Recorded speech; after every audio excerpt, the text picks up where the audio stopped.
There's 2 questions that I ask at the end of every interview. And I really like this bit because actually I learned something. And I always learn everything as well, not just the Everton thing, but likewise. Would you be happy to share the best piece of advice you've ever had? I've had, I mean, in terms of business, just look after the pennies, make sure that you know what your contracts are costing you, that you don't overstretch yourself, that you're making money, that you're allowed to make money. I mean, there is this thing in recruitment. I think some businesses think that we shouldn't be, that we should be a free service. Well, no, we're not the job centre for any of you clients out there listening. But we're not out to rip anybody off either. We want to be valued for what we do. But I would certainly say look after your finances, make sure that you know how much your product or your service is costing you. And go out there and make money. That's what it's all about. That's what we as business owners want to do, and it's not to keep it all for yourself, it's to share the success. So there is that. And also, as I said before, just don't be so obsessive about quality, about service delivery. Perfection doesn't exist, but you can still strive for it. And I always will, but I think sometimes I'm too obsessive and I put pressure on people, I put pressure on the staff.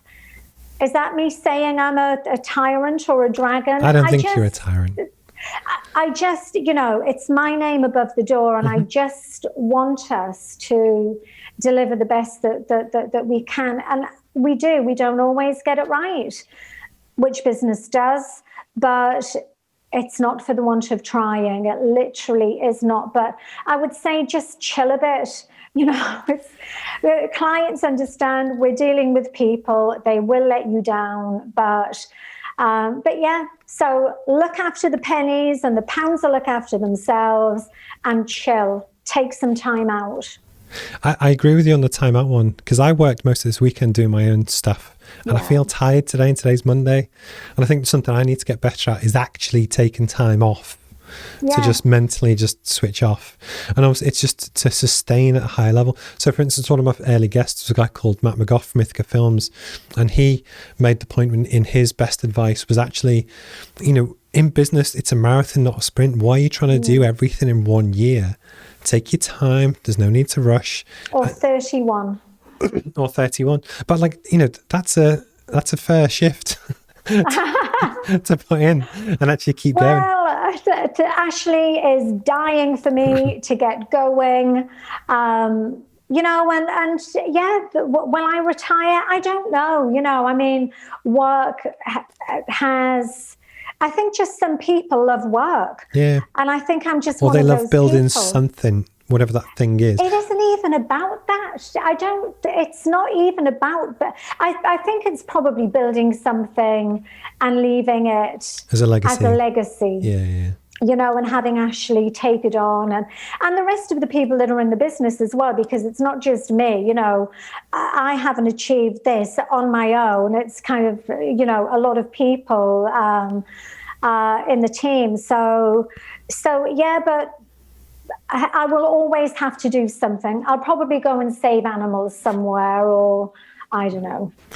Ash said, yes, she is waiting for you to retire, just to throw this out.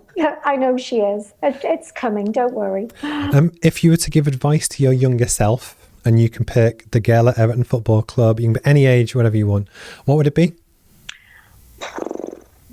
I think it'd be interesting, actually, especially when you had your first year. You're about to meet the bank manager. You're worried this thing that you've put your savings in or whatever into is going to go tits up. What would you say to that person? Because actually, I imagine a lot of stuff went through your brain at that point where... Do you know, I've always been resilient. I have crap days where I just think, do you know what? I hate this job. But then I allow myself, say, 24 hours to feel sorry for myself. And then that is my challenge, is to get over that feeling, and not to allow myself for any longer than, say, 24 hours to be low or feel down. Sometimes it doesn't always work out like that, but I'm just very resilient. I try, and I always know that, what's the worst that can happen? It's not life or death. Get on with it. And I know because of my own resilience that I'll do it. Yeah. If I just keep bashing away, if I just keep having the conversations that I have with people, that, I think it's when you give up that it all turns to crap, really. So just never give up.